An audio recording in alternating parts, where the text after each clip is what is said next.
आज हम भक्त धन्ना जाट की धार्मिक कथा कहानी का वर्णन करने वाले हैं। धन्ना जाट अपने चाचा चाची, अपनी पत्नी और बहन लाली के साथ रहता था। धन्ना बहुत ही सीधा साधा और भोला भाला आदमी था। उसकी चाची गर्म स्वभाव की थी और सभी को बुरा भला कहती थी। उनके खेतों के एक भाग पर जुताई नहीं की जाती थी। जब उसने अपने चाचा से उन खेतों को जोतने की बात कही तो चाचा ने बताया कि यह हिस्सा बंजर है और उनकी कई पीढ़ियों की कोशिश के बाद भी इसका कुछ नहीं हो सका। धन्ना बहुत ही भोला भाला इंसान था। उसे दुनियादारी की कोई खबर ही नहीं थी। गांव का पंडित रोज ठाकुर जी के नाम पर धन्ना से दूध मांगकर ले जाता था कि वो इस दूध को ठाकुर जी को पिलाएगा। धन्ना की बहन गांव के एक लड़के शामू से प्रेम करती थी, जबकि चाची चाहती थी कि लाली का विवाह उसके रिश्तेदार कालू से हो जाए, जिसके लिए वह धन्ना और लाली पर दबाव डालती है। लेकिन धन्ना अपनी चाची की जिद नहीं मानता। तब चाची अपना असली रंग दिखाती है और घर के बंटवारे के लिए गांव के पंचों और पंडित को इकट्ठा कर लेती है। चाची ने पहले से ही पंडित को पैसों का लालच देकर अपनी तरफ कर रखा था। वह चाहती थी कि धन्ना को खेत का बंजर हिस्सा ही मिले और कुछ नहीं। और हुआ भी कुछ ऐसा ही। पंडित ने ऐसा कपट किया कि बेचारे धन्ना को सिर्फ बंजर जमीन और 2 बीमार बैल मिलते हैं। धन्ना और उसकी पत्नी अपने बंजर खेतों को देखकर चिंतित हो जाते हैं। वह सोचते हैं कि कैसे वह इन खेतों में फसल उगा सकेंगे। वह खेतों में काम करने लगते हैं, जिसमें उनकी बहन भी उनकी मदद करती है। जिस समय धन्ना खेतों में खाना खा रहा होता है, उस समय उसकी बहन खेतों में हल चला रही होती है। तभी उसका हल जमीन में दबे किसी पत्थर की वजह से टूट जाता है और वह घर को वापस चल देते हैं। दूसरी तरफ कपटी चाची और कालू अपनी चालाकियों से बाज नहीं आ रहे थे। उन्होंने धन्ना को नुकसान पहुंचाने के लिए धन्ना की बैलों के चारे में विष मिला दिया था। जब धन्ना अपने परिवार और बैलों के साथ घर वापस आता है तो वह बैलों को चारा खाने के लिए देता है, जिसके बाद उनके एक बैल मोती की मौत हो जाती है। अब तो धन्ना पर मुसीबतों का पहाड़ टूट पड़ता है, लेकिन चाची और कालू ये सब देखकर बहुत खुश होते हैं। धन्ना ठाकुर जी के लिए दूध लेकर मंदिर में जाता है, जहां वो पंडित से ठाकुर जी के दर्शन करवाने को कहता है। तो पंडित कहता है कि ये ठाकुर जी के विश्राम करने का समय है, वो अभी नहीं मिल सकते, तो शाम के समय आ जाना। धन्ना और उसका परिवार एक बैल के साथ ही खेती के सभी काम करने लगते हैं। मेहनती धन्ना दूसरे बैल की जगह खुद लग जाता है, जिसकी वजह से उस बेचारे के पैर में मोच आ जाती है। उनका पूरा परिवार दुखी था, क्योंकि उस बंजर खेतों में जितना भी पानी डालो सब सूख जाता था। अब धन्ना को एक ही रास्ता नजर आता है। वह शाम के वक्त दोबारा मंदिर में ठाकुर जी से मिलने जाता है, जिससे वह अपनी तकलीफ उन्हें बताकर उनसे मदद ले सके। पंडित करता क्या ना करता, वो धन्ना के जिद करने पर धन्ना को ठाकुर जी के दर्शन करवा देता है। सीधा साधा धन्ना ठाकुर जी के रूप में एक पत्थर को देखकर हैरान हो जाता है। वह कहता है कि यह तो एक पत्थर है। तो पंडित कहता है कि यही तो है ठाकुर जी, जब चाहे पत्थर बन जाते हैं, जब चाहे चतुर्भुज रूप धारण कर लेते हैं। धन्ना ठाकुर जी के पत्थर रूप से बातें करने लगता है। कहते हैं ना कि हमारे ठाकुर जी भगवान विष्णु तो प्रेम के भूखे हैं। धन्ना को उनमें साक्षात विष्णु जी के दर्शन होने लगते हैं, जबकि पूंगा पंडित को कुछ दिखाई नहीं देता। भोला धन्ना पंडित से ठाकुर जी को मांगने लगता है, जिससे वह काम करने में उनकी मदद ले सके। पंडित के ना मानने पर वह उसके बदले में अपनी गाय देने का वादा करता है। लालची पंडित बड़े दुखी मन से मानने का नाटक करता है। अगले दिन सुबह धन्ना अपनी गाय लेकर पंडित के पास आ जाता है। तो पंडित कपट दिखाते हुए धन्ना को मंदिर के ठाकुर जी जैसी ही एक शिला दे देता है। धन्ना बड़े प्रसन्न मन से उस शिला को ठाकुर जी मानकर अपने घर ले आता है। धन्ना की पत्नी और बहन समझ गए थे कि लालची पंडित ने धन्ना को मूर्ख बना दिया है, लेकिन वो भी धन्ना के हठ के आगे विवश थे। धन्ना सच्चे मन और भक्ति से उस शिला को ठाकुर जी मानकर उनको स्नान करवाता है और पत्नी से कहकर दोनों के लिए भोजन परोसवाता है। धन्ना के लाख जतन के बाद भी ठाकुर जी भोजन नहीं करते। धन्ना अपने हाथ से भी ठाकुर जी को भोजन करवाने की कोशिश करता है। धन्ना जिद करता है कि अगर ठाकुर जी ने भोजन नहीं किया तो वह भी भोजन नहीं करेगा और उसके साथ पूरा परिवार भी भूखा रहेगा। धन्ना के परिवार के साथ गांव वालों को भी धन्ना की चिंता होने लगती है। वह पंडित को पकड़कर उसकी गाय लेकर वापस धन्ना के घर आते हैं, लेकिन जाट धन्ना खुद ही ठाकुर जी को वापस करने से इनकार कर देता है। दिन पर दिन बीतने लगते हैं। दूसरी तरफ वैकुंठ धाम में श्री हरि विष्णु और लक्ष्मी माता धन्ना की इस निश्चल भक्ति को देखकर प्रसन्न थे। यही नहीं, जब एक दिन ठाकुर जी के रूप में श्री हरि विष्णु अपने हाथ निकालकर भोजन करने को राजी हो जाते हैं, तो जाट धन्ना उनके हाथों को भी बांध देता है। यह देखकर माता लक्ष्मी श्री हरि के इस भक्त और भगवान के प्रेम को देखकर आनंदित होती हैं। आखिरकार श्री हरि को धन्ना की जिद के आगे हार माननी ही पड़ती है और श्री हरि एक साधारण मनुष्य के रूप में धन्ना के समक्ष प्रकट हो जाते हैं।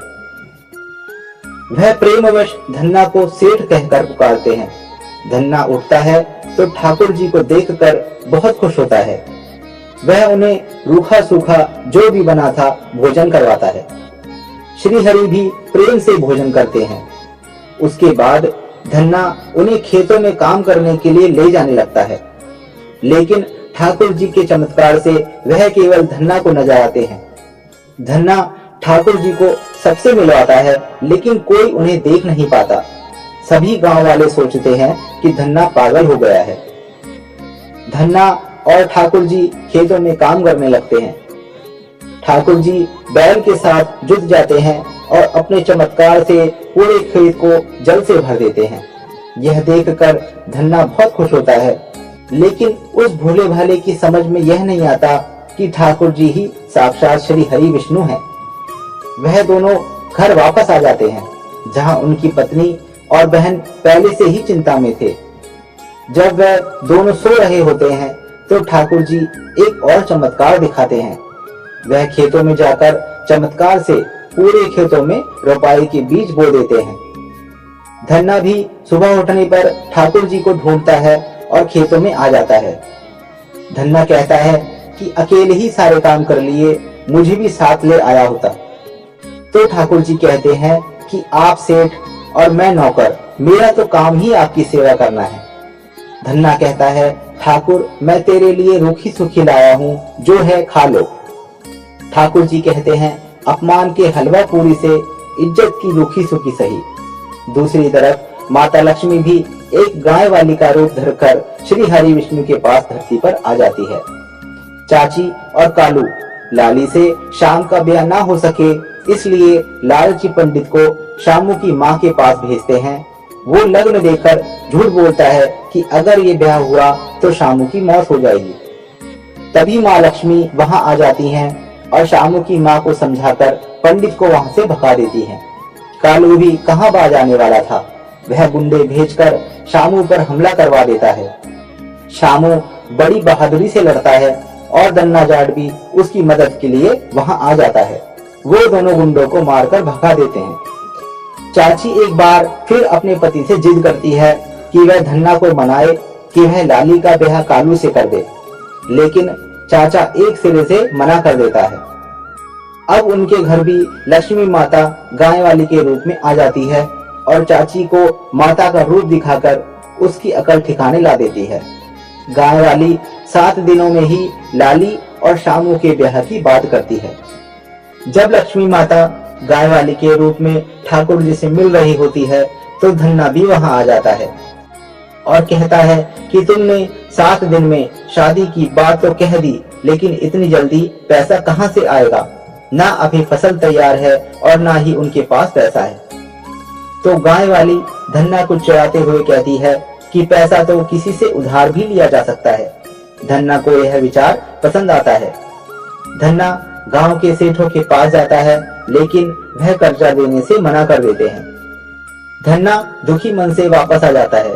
धन्ना की बीवी अपने जेवर धन्ना को देकर कहती है कि इन जेवरों को बेचकर हम लाली का ब्याह कर देंगे, लेकिन धन्ना ऐसा करने से मना कर देता है। ठाकुर जी एक बार फिर अपनी लीला दिखाते हैं और वह उन तीनों सेठों का रूप धरकर धन्ना के पास आते हैं और उसे धन, अनाज और कपड़ों के लिए कर्ज देने के लिए तैयार हो जाते हैं। उनके साथ गाय वाली के रूप में लक्ष्मी जी भी वहां होती हैं। उसी समय चाचा और चाची भी वहां आ जाते हैं और पूरा परिवार फिर से एक हो जाता है। ठाकुर जी ने भक्त के लिए बहुत कुछ कर दिया था, इसीलिए वह लाली की शादी में आने का वादा करके वापस द्वारका नगरी को चल देते हैं। एक रात सब सो रहे होते हैं तो कालू के भेजे हुए गुंडे सोती हुई लाली को उठाकर ले जाने लगते हैं। तभी धन्ना की नींद खुल जाती है और वह उनके पीछे लग जाता है। वह जंगल के मंदिर में पहुंचते हैं जहां कालू ने शादी की पूरी तैयारी कर रखी थी। वहां धन्ना की सबसे लड़ाई होती है, लेकिन गुंडे बहुत ज्यादा होने की वजह से वह धन्ना को कुएं में फेंक देते हैं। इसी समय हमारे द्वारकाधीश अदृश्य रूप में आकर धन्ना की मदद करते हैं और लाली को बचा लेते हैं। धन्ना बड़ी धूमधाम से लाली का ब्याह करता है और उसके ब्याह में श्री हरि विष्णु और लक्ष्मी जी के साथ शिव पार्वती और ब्रह्मा जी का परिवार और समस्त देवता रूप बदलकर शामिल होते हैं। अब धन्ना के दिन बदल चुके थे, उनकी फसल भी बहुत अच्छी होती है। वह साहूकारों के पैसे लौटाने जाता है तो श्री हरि रूप बदलकर धन्ना को बताते हैं कि उसके नौकर ठाकुर जी ने सबके पैसे लौटा दिए हैं। भोला धन्ना हैरान होता है कि ठाकुर जी के पास इतने पैसे कहां से आए। वह द्वारकापुरी के लिए निकल पड़ता है। परिवार वाले उसे मना करते हैं, लेकिन धन्ना कहां मानने वाला था। धन्ना भूखा प्यासा घायल अवस्था में हफ्तों चलकर द्वारकापुरी पहुंच जाता है और गली गली ठाकुर जी को पुकारता फिरता है। उसकी यह दुर्दशा देखकर श्री हरि को चिंता होने लगती है। लक्ष्मी माता एक बूढ़ी माता का रूप धरकर धन्ना के घाव ठीक कर देती है और उसको मंदिर का रास्ता बता देती है। जब धन्ना मंदिर में ठाकुर जी को देखता है तो उनसे वापस चलने के लिए जिद करता है, लेकिन ठाकुर जी नहीं मानते। उसी समय मंदिर के पंडित वहां आ जाते हैं और धन्ना गायब होकर वापस अपने गांव पहुंच जाता है, जहां ठाकुर जी का शिला रूप देखकर धन्ना रोने लगता है कि ठाकुर जी ने उसका साथ छोड़ दिया है। गांव वाले पंडित की अच्छी से खबर लेते हैं। तब पंडित कहता है कि असली ठाकुर जी तो उसके पास है, धन्ना झूठ बोल रहा है। गाय वाली कमली एक बार फिर धन्ना के पास आती है और माँ लक्ष्मी अपने चमत्कार से धन्ना को ज्ञान प्रदान करती है। वह धन्ना को बताती है कि यह ठाकुर जी और कोई नहीं श्री हरि विष्णु हैं, द्वापर के श्री राम हैं और श्री कृष्ण भी यही हैं जिन्होंने द्वारका नगरी को बसाया और ठाकुर जी कहलाए। इन्होंने ही धरती आकाश बनाए हैं, इन्होंने ही हवा और पानी को बनाया है। धन्ना को सालिग्राम में ठाकुर जी के साथ श्री हरि विष्णु, श्री राम और श्री कृष्ण के दर्शन हो जाते हैं। धन्ना सालिग्राम को अपने हृदय से लगा लेता है। तभी पंडित गांव वालों के साथ वहां आ जाता है और धन्ना को झूठा और पाखंडी बताता है। गांव वाले असली ठाकुर जी के पहचान के लिए एक युक्ति लगाते हैं। वह कहते हैं कि पंडित और धन्ना अपने अपने ठाकुर को नदी में छोड़ेंगे, जिनके ठाकुर असली होंगे वह डूबेंगे नहीं। धन्ना मान जाता है, लेकिन पंडित कालू के साथ मिलकर एक आखिरी चाल चलता है। वह धन्ना के सालिग्राम को एक बार फिर बदल देते हैं। जब धन्ना अपने सालिग्राम को नदी में छोड़ता है तो वह डूब जाते हैं और धन्ना भी उनके पीछे नदी में छलांग लगा देता है। धन्ना को डूबता देख द्वारकाधीश और माँ लक्ष्मी एक कमल पुष्प के जरिए धन्ना को बचा लेते हैं। पूरा गांव धन्ना भक्त की जय जयकार करता है। अब पंडित की बारी थी। वह भी अपने सालिग्राम नदी में छोड़ता है और वह भी डूब जाता है। पंडित की पोर खुल चुकी थी। गांव वाले पंडित को नदी में फेंक देते हैं, लेकिन सच्चे मन वाला धन्ना पंडित को बचा लेता है। दूसरी तरफ शालिग्राम कालू और अन्य गुंडों की अच्छे से खबर लेते हैं और अब कालू भी धन्ना के पैरों में गिरकर माफी मांगने लगता है। तब धन्ना कहता है कि हमारे द्वारकाधीश तो पत्थर पत्थर में है, कण कण में है, बस हमारी सच्ची श्रद्धा होनी चाहिए। पंडित भी धन्ना के चरणों में गिरकर माफी मांगता है और कहता है कि तुम धन्य हो धन्ना, तुमने एक साधारण मसाला कूटने वाले पत्थर में भी भगवान को पा लिया। तो धन्ना कहता है कि मैं कुछ भी नहीं, मुझे तो पूजा पाठ का भी ज्ञान नहीं है।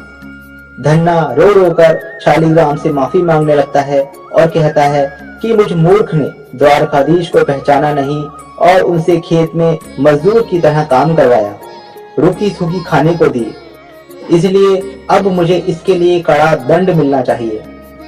उसी क्षण शालिग्राम में से साक्षात द्वारकाधीश श्री कृष्ण अपने विराट रूप में प्रकट हो जाते हैं और कमली भी राधा जी का रूप ले लेती है। वह धन्ना को बताते हैं कि भगवान तो सिर्फ प्यार के भूखे हैं, भक्त अपनी भक्ति से उन्हें किसी भी रूप में पा सकता है। इसके साथ ही इस कथा का अंत हो जाता है। तो भक्तों, आशा है कि आपको यह कहानी पसंद आई होगी। इसके लिए एक लाइक, एक सब्सक्राइब और एक कमेंट अवश्य करें। धन्यवाद।